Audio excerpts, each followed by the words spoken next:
students, I am Pooja from SGTB Ding Road. As you know, we are reading lesson 8, Fire, Friend and Foe.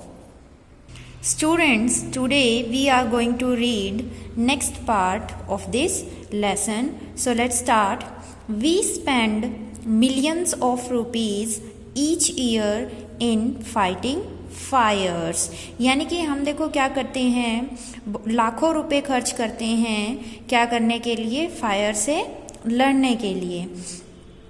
And we spend more trying to find new ways of preventing fires from happening and getting out of control. और क्या करते हैं हम लोग, उससे भी ज़्यादा धन या ज़्यादा पैसे किस में लगाते हैं, आग से बचाव या उसको अनियंत्रित होने से रोकने पर खर्च करते हैं.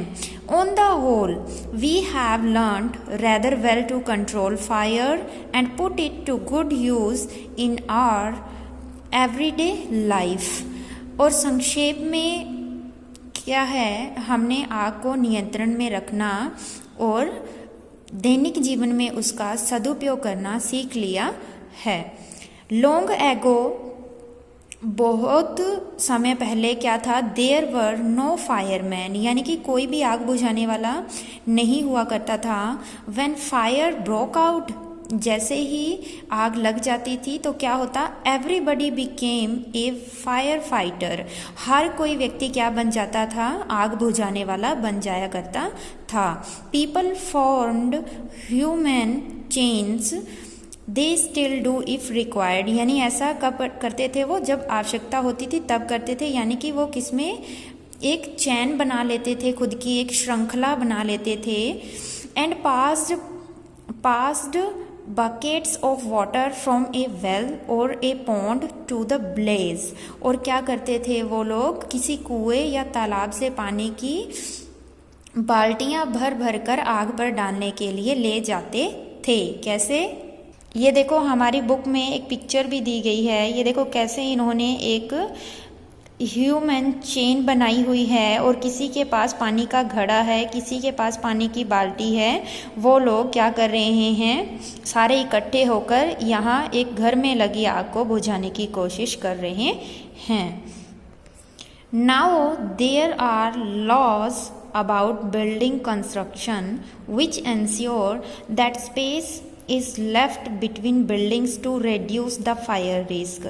अब देखो जो बिल्डिंग्स यानी भवन निर्माण से रिलेटेड जो कानून है वो क्या है कि देखो अगर 2 बिल्डिंग्स बन रही है ना तो उनके बीच में स्पेस होना, उनके बीच में जगह खाली होना बहुत ज़रूरी है. क्यों, ताकि जो फायर का जो खतरा है वो कम हो सके. Every new building specially a public place must ensure observance of fire prevention norms.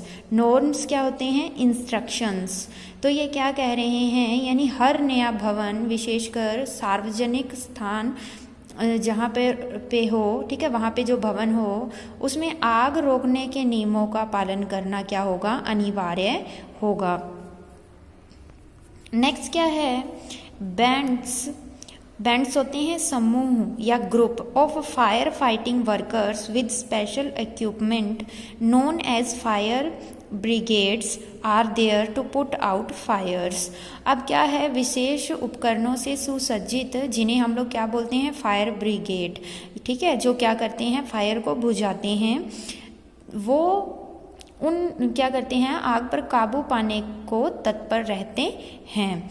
Fire fighters are highly trained people, वो क्या होते हैं, ट्रेंड पीपल होते हैं, ठीक है, उन्हें उच्च प्रशिक्षण प्राप्त होता है. दे पोजेसिस मैनी स्किल्स.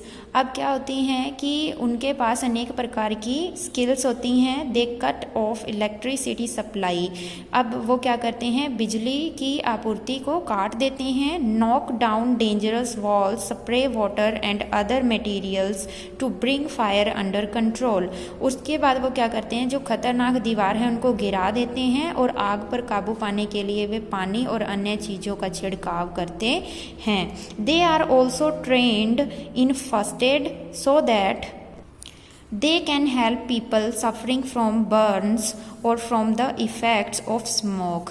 अब देखो क्या करते हैं कि वे प्राथमिक उपचार करने में भी क्या होते हैं, ट्रेंड होते हैं। कैसे? ताकि देखो जो आग में जो झुलस गए हैं लोग, ठीक है, जिनको चोट वगैरह लगी है, जो धुएं से प्रभावित हो गए हैं, वो किससे उनकी सहायता करते हैं? फर्स्ट एड से। और फर्स्ट एड क्या होता है? हॉस्पिटल पहुंचाने से पहले का जो ट्रीटमेंट होता है वो भी वो अच्छे से जानते हैं। The discovery of fire and its uses helped early man to cope with nature better and gradually adopt a settled mode of life. आग की खोज और उसके इस्तेमाल ने आदि मानव को प्रकृति से बेहतर तरीके से निपटने और धीरे धीरे एक स्थायी जीवन यापन करने का रास्ता अपनाने में मदद की है। Fire is still worshipped in many parts of the world. अब देखो संसार के बहुत सारे भागों में अभी भी आग की पूजा की जाती है। Fire is indeed a friend but as we know it can be a dangerous enemy once it gets out of control. अब देखो क्या है कि आग सचमुच ही एक मित्र है, एक फ्रेंड है, पर जैसा कि हम जानते हैं कि वह बेकाबू हो जाने पर खतरनाक दुश्मन बन सकती है। सो स्टूडेंट्स, ये था हमारा लेसन जिसमें हमने क्या देखा, क्या समझ आई बात? ये कि जो फायर है वो हमारी फ्रेंड कैसे है और हमारी दुश्मन कैसे है। सो स्टूडेंट्स, आप क्या करोगे, इस लेसन को एक बार अच्छे से रीड करोगे और साथ के साथ जो रिटन वर्क आपको सेंड किया जा रहा है वो भी आप अपनी नोटबुक साथ के साथ क्या करोगे, कंप्लीट करोगे। So thank you students.